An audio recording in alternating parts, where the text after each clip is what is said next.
الحمد لله رب العالمين نحمده ونصلي على رسوله الكريم أما بعد فأعوذ بالله من الشيطان الرجيم بسم الله الرحمن الرحيم إنك لعلى خلق عظيم. کون کہتا ہے کہ بڑی ہے دنیا، کون کہتا ہے کہ بڑی ہے دنیا، میرے سرکار کے قدموں پر یہ دنیا. محترم بزرگوں اور دینی بھائیوں، السلام علیکم ورحمۃ اللہ وبرکاتہ.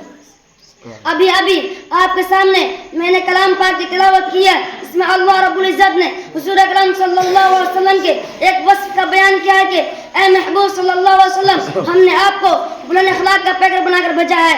چنانچہ حضور پاک صلی اللہ علیہ وسلم کی حیات طیبہ میں اعلیٰ ترین اخلاق کے نمونے ملتے ہیں. آپ صلی اللہ علیہ وسلم نے امت کو حسن اخلاق کی بہت تعلیم فرمائی ہے.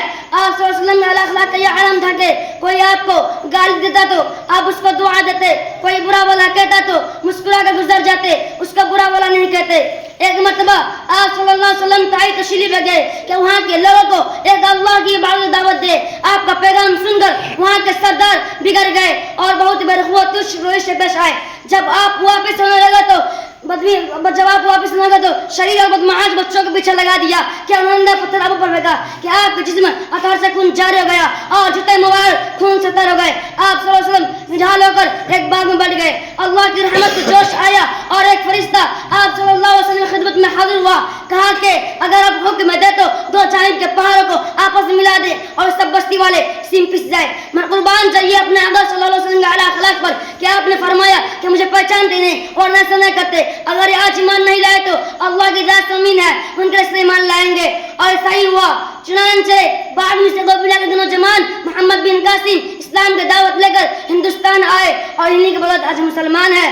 الہی رحم کر طائف کے مکینوں پر، الہی رحم کر طائف کے مکینوں پر، الہی پھول برسا پتھروں والی زمینوں پر. جہالت ہی نہ کر صداقت خلاف ان کو، جہالت ہی نہ کر صداقت خلاف ان کو، بیچارے بے خبر انجان کر دے معاف ان کو. اسی طرح ایک بڑھیا کا واقعہ کہ روزانہ آپ صلی اللہ علیہ وسلم خود بڑھیا کی عیدہ تشریف لے گئے. بڑھیا جب آپ کو اپنے پاس دیکھا تو اس نے رو کر آپ سے معافی مانگی اور اسی وقت ایمان میں داخل ہو گئے. آج دشمنان اسلام نے جب پھیلا رکھی کہ اسلام تلوار کے زور سے پھیلا ہے، مگر حقیقت یہ ہے کہ اسلام حسن اخلاق سے پھیلا ہے. ایک حدیث میں آقا صلی اللہ علیہ وسلم نے فرمایا اس کا مفہوم ہے کہ مفلس نہیں اس کے پاس روپے پیسے اور مدد نہ ہو، بلکہ مفلس وہ ہے جو قیامت کے دن بہت ساری نمازیں، روزے، زکوٰۃ، حج اور تلاوت و تسبیح کا ذکر لگا حاصل ہوگا. مگر کسی کو گالی دیا ہوگی، کسی کو برا بلا کہا ہوگا، کسی کا حق دبایا ہوگا، اس نے جو لوگوں کا حق مارا اس کے بدلے میں اس کے نیک اعمال ان کو دے دیا جائیں گے، یہاں تک کہ اس کی تمام نیکیاں ختم ہو جائیں گی. اسی لیے میرے بھائیوں، اگر کسی کو ہم سے تکلیف پہنچائے تو فوراً سے معافی مانگ لے کہ زندگی کوئی بھروسہ نہیں، نہ جانے کب موت آ جائے اور ہم معافی نہ مانگ سکے. اسی چند بات اپنی تکلیف ختم بتاؤ. واخر دعوانا الحمدللہ رب العالمین.